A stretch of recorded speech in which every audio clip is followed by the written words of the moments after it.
Fight Fiend Forecast. I'm Joseph, the host, back for UFC Vegas 96. This is the Props and Parlays show. One problem, I've been sick all week. I actually tested positive for COVID, so that's great. That's phenomenal. Only missed one day of work though. Battling strong. I have no prop of the week for the prelims or main card figured out. I have a couple nominees for the forecast of the week. I'm going to let you know who they are, and you guys can choose who the forecast of the week should be.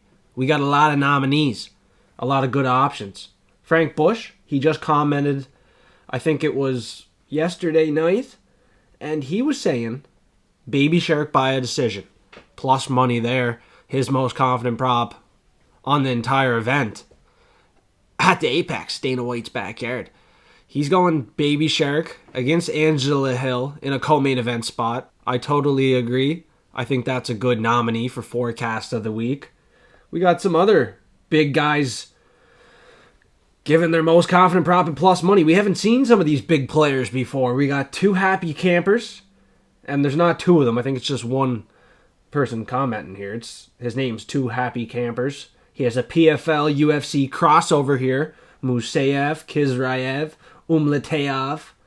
Umlatov, Silva, that's Danny Silva, who's canceled, unfortunately, against Dennis Buzukja. He also had Michael Morales and Kyle Bahayo on that one for plus 293 minus Silva. You're still getting plus money on the PFL UFC crossover.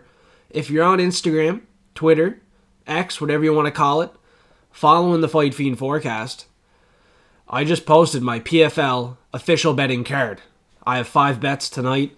I just posted the bets for free. They were in there early for the Patreon Platinum forecasters, but an hour to go, I was going to make my picks, post my picks, but who wants picks? You know, picks are alright, but everybody wants the bets. So I just gave everybody the bets for free. So that's why you got to be following the Fight Fiend forecast. Sometimes I'm nice and give out my bets for free. But don't tail each and every bet blindly. Do your own research. Last week was horrible. If you tailed my bets, wouldn't have been good. So if you do tail the bets, manage the bankroll wisely. Set a comfortable bankroll as well. $25 for one unit, $50 for a unit, $10 for a unit, $100 if you're a big spender for a unit. You know, don't come back bitching and whining at me if you don't win a bet and if you lose your money. Don't bet what you're not willing to lose. Always be willing to lose your wager. You don't want to lose your bets. You're not looking for people on YouTube that are making losing bets, but I'm going to try to give you some good insight, some good information. As long as you understand that, I will give you the bets on top of some good information, some analysis, because the bets aren't always easy to hit. We're going to try to collect as many bags as we can. We just got butchered. But let's be honest, if we get butchered again, just manage the bankroll wisely. And don't put too much money on anything that's just going to be tailed blindly. Even if you listen to someone else, don't go put like 100, 200 if you don't have that laying around. You know, bet what you're willing to lose. If you got 20, 30, whatever it is. But it's best to have enough money to play with. To have a bankroll, have $1,000 there, and divide that $1,000 up into a bankroll, so then you have 1% equals 1 unit. So I'm just trying to teach you something before I give you these bets. The PFL crossover, the single bet on Tabitha Baby Shark Richie are 2 bets I'd be looking to do, but the units going down on these bets could be significantly different. So you got to understand that. Join Patreon, $5 a month, and they see all the units I put down on each and every bet for $5 a month. So another forecaster given a very valuable plus money play as forecast of the week is going to be Jesse Heck. He had Carlos Prates last week by knockout. We should have listened. But if you want to listen to him this week, what the heck? Victoria Leonardo, and he's just taking her on the money line here too. He's not getting crazy with it. Nothing fancy.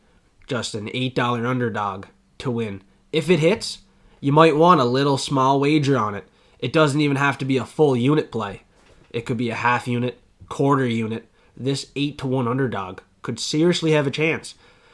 Kong Wang, I forgot to mention, she did fight Valentina Shevchenko. But it's been a while, and she has fought some pretty low-level cans in the MMA regional scene. Coming off the road to the UFC, she's looking like a killer. At the face-offs, she's not only the Joker, she was looking like a killer as well. Kind of flicked a gun at her opponent, Victoria Leonardo, who has way more UFC experience. I like to see how she's going to handle this fight, and I wouldn't mind, or I should say, I would like to have a bet on her as well. Wouldn't you, if this fight's close, if it goes the distance, 8-1, a girl with more UFC experience, a girl more comfortable, a girl that wants to win, that lost her last couple, why not? 8-1? What the heck? I agree with Jesse Heck here. The money line on Victoria Leonardo has the chance. I am picking Kong Wang, but it's medium-low confidence. I'm not betting her at this price. I'm not looking at props. I'd just take a stab at the underdog here. Maybe it's a systems play. Maybe it is a systems play. The women's underdogs have been hitting. I wonder if they're profitable if you just take the women's underdog each and every time. I'd like for someone just to take the women's underdog, put 5-10 on it, do it long term, and let me know how consistent it is, how profitable it can be. These women's underdogs. Bark. The male underdogs, though. This guy here, first time seeing this big player, Nathan K, 47.08. He's taking Gerard Meerschaert, plus 220. He already has it in the bag, in his pocket here. But would I be so positive or proud to say that there, Nathan? No, I would not be. Gerard Meerschaert is a guy I used to call him Gerard Meershit because his striking is pretty shitty. He got knocked out to Joe Pyfer, who struggled against Jack Hermanson. Hermanson also fought Gerard Meerschaert, submitted him in the very first round. Now a guy in Edmund Shabazian lost a decision to Jack Hermanson. Showed a good fight, showed his striking can keep up, and I think his striking will not only keep up with Gerard Meerschaert, but it'll shut his lights out. So to take this underdog plus 220, it's a little sweaty. He could have a chance. His grappling is significantly going to be better. So that's why this underdog is worth mentioning. It's an honorable mention as well. Gerard Meerschaert can't be called Gerard Meerschaert anymore. He's actually improving on the feet. Edmund Shabazian, not the most active guy. He's going to need a big win. This could be a spot where the UFC is giving him a task that he can handle. But the question is, can he actually handle it? Can he step into the octagon and outstrike Gerard Meerschaert in the first round? Because after that, I feel like Meerschaert's still going to be there, and he's going to be live in the second, third round for that submission. So Gerard Meerschaert, I like the plus 220, but I like him in round 2 and 3 by submission as well. So why don't you check that out, Nathan? Next up, there's no prop of the week. Most confident prop for me on the main card, prelim, but I will make one up. My prelim prop, my main card prop, they're going to be 2 bets for me. And I'm not having many bets on this card. And I'm not giving out all my bets this week. Patreon for $5 a month is where to go, is the place to be. To see all the bets, to see the line movement tracker. We've seen some crazy line movement this week. It's worth being in there for $5 a month. 3 events, all of Dana White's Contender Series. Now I'm doing PFL. I'm telling you right now, $5 is soon going to be $10. Coming off a losing week, I'm still doing a lot of work with the platinum picks, confidence levels, and the forecasted percentage versus the implied probability, which is now the forecast forensic. So why don't I pull that up? The new forecast forensic. This is basically my forecasted percentage in what I think the fighter is to win. Just to win. It's not a prop, anything like that. This is the confidence level in which I think the fighter is going to win. The current odds is in implied probability. You can see that there. So we're going to start it off with the top here. Borralho, 69% is my confidence level. It would be dangerous to bet him at 140 minus 250. That is a 71% implied probability. So it's pretty Close, but I would consider it dangerous. Same with Jacqueline Cavalcanti. Same with Kong Wang. I have now 66% confidence in her to win, and the bookies have her at 93%. That just is an automatic underdog play, and not only an underdog play, a play against your pick. If your pick is that inconsistent within pride probability, maybe, look the other way. And if it's the other way, you look at these underdogs on The Ultimate Fighter, Ryan Loder, Ofli, and Ramaska. I have 51%, 53%, and 56% in them to win. Yes, it's low confidence, but they are 40% in pride probability. They are all underdogs, and I think they're all winning. One of them will win. One of the Ultimate Fighter underdogs will win. Which one? I don't know. I don't even have a dog of the week yet. But there's 3 very good options, and one of them will be my dog of the week. I don't know who it'll be. Only people on Patreon, Platinum Forecasters, are going to see not only the prelim prop, the main card prop, and the bet for that, but they're going to see the dog of the week. The forecast of the week, we have a bunch of options. I doubt I'll get to picking one. There's just a bunch of good options. This next fight, it's a short notice matchup. I did not break it down yet, so let's timestamp it. It's Francis Marshall, Dennis Buzukja. Fuck's sakes. Dennis Buzukja. And Dennis the Menace is getting a short notice opponent stepping in here. And Dennis has the full training camp. But Francis Fire Marshall, I just did a little research into him. He's trained at American Top Team now. Bunch of killers. He's looking really good in the gym. He will bounce back after those 2 losses. Isaac Dalgarian caught him in the first round. And he lost a split decision that he should have won to William Gomes. He has great control on the ground. He has good takedowns. He has more power behind his punches. We're seeing a knockout from Dennis Buzukja in his last fight in the 3rd round. That's Connor Matthews in his debut. Francis Marshall fought the same guy on the Contender Series and got the contract. And he took him down the entire fight, controlled him the entire fight. Never had a chance to knock him out. Just controlled him the entire fight. I think Connor Matthews looked better against Dennis than he did against Francis. So I'm going to pick Francis in this fight. It's a low confidence pick. He's stepping up on short notice, but he is training at American Top Team. He's looking very good there. He's with Edson Barboza, a lot of other killers, a lot of other credible names. So check out his Instagram if you don't believe me. I really like this pick, and I might even take Francis Fire Marshall, not as a lock of the week, but maybe for a finish, knockout prop. I know he likes to win decisions, but Dennis got knocked out in the first round to Jamal Emmers, and he looked pretty bad. So, I don't trust him whatsoever. And the Dana White Contender Series feels like it's happening on this card. We got Ultimate Fighter fights happening as UFC fights. I don't know what the hell to do here. I'm just going to show you the Ultimate Fighter, Team Grasso versus Team Shevchenko. So basically what happened in this fight is Ramaska got hurt in his quarterfinal win to Bekzad Usmanov. Fractured his jaw, couldn't fight in the semifinal. So they're getting him a fight here in the UFC. Ultimate Fighter, I don't know what the fuck it is, against Nathan Fletcher, who lost in the quarterfinals to the finalist now, Kaan, Ofli. It was a tough unanimous decision loss for Nathan Fletcher. I'm not going to lie. He got beat up. He got controlled. And on the feet, he could get outstruck in this fight against an underdog. I'm picking the underdog who has a reach advantage in this fight, a height advantage, and didn't even lose in the quarterfinals. He won on the quarterfinals. Nathan Fletcher lost, and now he's the favorite. It's the Ultimate Fighters going to work in the UFC. I don't know what to expect. Nathan Fletcher as a favorite.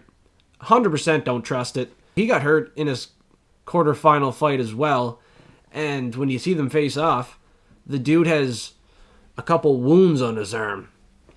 Or they could have just been like old scabs or something. I wouldn't be surprised if doctors look into that. Maybe they already did. Check out the face-offs. Nathan Fletcher, He has some stuff going on with his sidearm. Pretty gross. Not sure what it is. Ramaska, if the fight's still a go, he's going to put it to him on the feet, win this fight by a decision. He has a couple of knockouts. Lower caliber fighters. Fletcher's tough. He can eat some shots. He's going to have to for 15 minutes. Because Dana White's sitting there. He lost on the quarterfinals. He's going to have to show all the dog he can as a favorite. I don't know how he's a favorite. Fuck. This makes no sense. And the other Ultimate Fighter fight that I did not break down yet either. Santos is 24. He has a lot of experience for 24. He could be the rightful favorite. He has a huge reach advantage. The game plan for him is simple. Stay at distance and snipe Ofli. But Ofli can get the takedowns. He can get the control time. He's been getting the submissions against low caliber guys, yeah. So probably won't get it in this fight, yeah. It's going to be a decision. And it's going to be a very competitive one.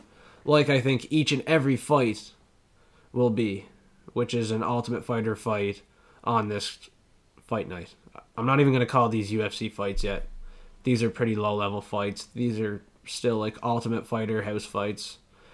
And I'm not too excited for them. I'm not looking to bet them. And we can't parlay them. So I don't want to talk about it too much. If you're on Patreon for $5 a month, I already did a ton of work for my method of victory, confidence level, forecasted percentage, and then I'm going to be making some bets. If you want to see my bets, if you want to see what I'm going to bet on the Ultimate Fighter fights, just join Patreon, because I'm not talking about it. I feel like shit. I have COVID. Ryan Loder, Robert Valentin. I was saying Robert Valentine before. It's Valentin. I'm a retard. Ryan Loder, he's probably going to look like a loaded dummy in this fight. Like a guy you see down at the bar, you know, just drunk and just slopping around, looking like a dummy, because Robert has serious power on the feet. He brings the fight to you, aggressive. He's not afraid to get hit either. He can take the fight to the ground and get that submission win, but he doesn't have to look to take the fight to the ground because he's fighting a wrestler in Ryan Loder, who, yes, I think will win, who will implement his wrestling to get the win, to get the control time, to gas out Robert Valentin. But Ryan Loder is easily going to look like a loaded drunk guy down there at the bar, sloppy on the feet, and just getting hit left, right, and center, ready to go to sleep. It's as simple as that. Robert Valentin is eventually going to make it to the UFC. He's a finisher, and this is going to be a very, very exciting fight to watch. Ideally, the UFC probably wants Robert Valentin to get that finish and to show up, but it's a tough fight against a wrestler. I got to trust in Ryan Loder.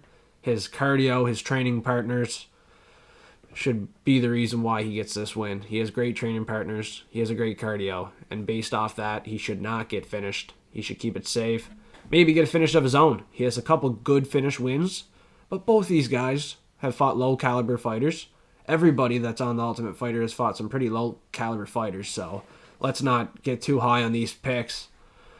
Just take the underdog, if anything, if you're not confident, and go very light. If you want a little action, my best advice is maybe the underdog. In this fight in particular, maybe the favorite by finish. Whatever you want to do, these are just my predictions. I probably missed talking about a few things, but I'm sick.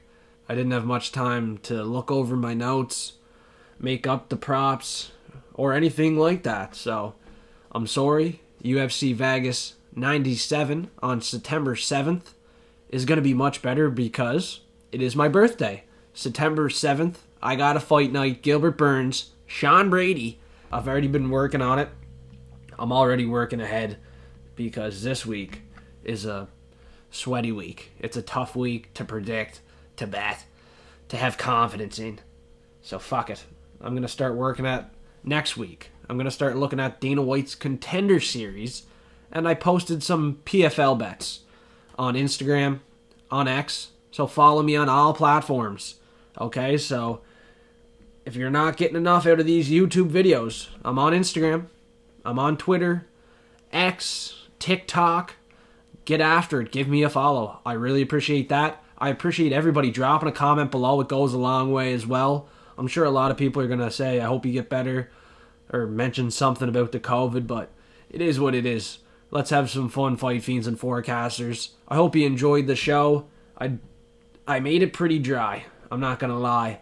Thinking about what I just talked about, it was a pretty dry video, but I was here to talk for a little bit, have some fun, and give you a couple props. So, hopefully you found something. If you didn't, $5 a month is not too much to ask. I'm going to have a couple bets out. I'm going to have the line movement tracker updated. I'm going to have the forecasted percentage versus the implied probability there as well. So, a lot of good tools and features for only $5 a month if you want to check that out, if you didn't get enough from this dry-ass video for UFC Vegas 96. We'll see you next week. It's not next week. Sorry, it's a break week. We have a nice week off. Lots of time to get ahead on content here. But the next fight card, UFC Vegas 97, my birthday week. Let's fucking go. We got a fight night on my birthday. We're going to have one hell of a day. Saturday. All day long. We're going to make some big bets. Might have to go pretty heavy on that fight night, so we'll go light on this one. And before I go, I just want to thank everybody once again for tuning in. Make sure to smash that like button, suplex the subscribe button. And I thought about doing a PFL video, but I just did not get around to it. COVID came around. Next week, or the next PFL fight card, I might have to break down each and every fight quick, or maybe even do a fucking props and parlay show. Just give you my props, some of the parlays that I'm making on the PFL fight card, so then you can hear what I have to say on the PFL fights, because they are also very entertaining. I'm actually going to go watch PFL Washington right now and look to win some big bets. Everybody on Patreon for $5 a month already has access early to all those bets. But like I said, if you didn't hear me, I posted all the PFL bets for free on Instagram. So make sure you follow me on all platforms. Thank you, Fight Fiends and Forecasters. We're going to see you soon.